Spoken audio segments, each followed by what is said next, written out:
believe in Spirit and Holy Ghost. Sister asked earlier that why do the Christians believe in Holy Ghost and Holy Spirit? Because that's mentioned in the Bible. Like in the Quran it's mentioned.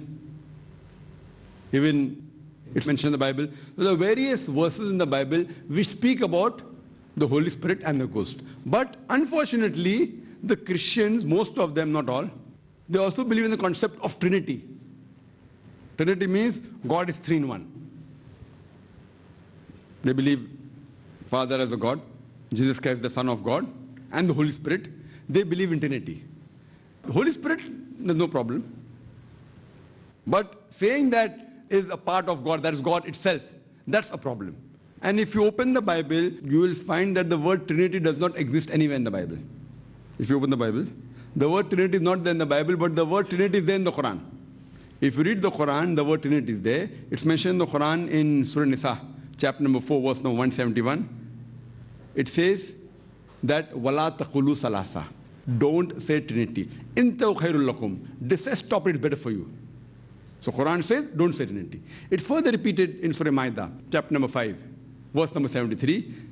لَقَدْ كَفَّرَ الَّذِينَ قَالُوا إِنَّ اللَّهُ ثَالِثُ ثَلَاثَةٍ. They are doing kufr. They are blaspheming those who say that God is three in one, God is one in three. That is Trinity. So Quran in no less than 2 places speaks about Trinity, but says it is wrong to say that. If you open the Bible, the word Trinity does not exist. The verse which is closest to Trinity in the Bible is the first epistle of John, chapter number 5, verse number 7, where it says, for there are 3 that bear record in heaven, the Father, the Son, and the Holy Ghost.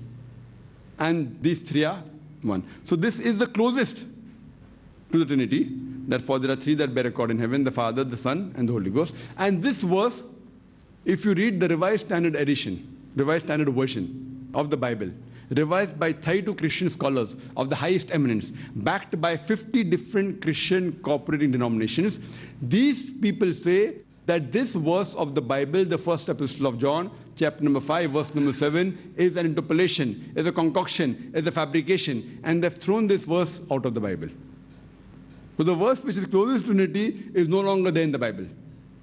So in terms of Holy Spirit, there's no problem, but considering it to be a part of God, or being 1 in 3, 3 in 1, is totally haram in Islam. Hope that answers the question, sister. Any sisters have any questions?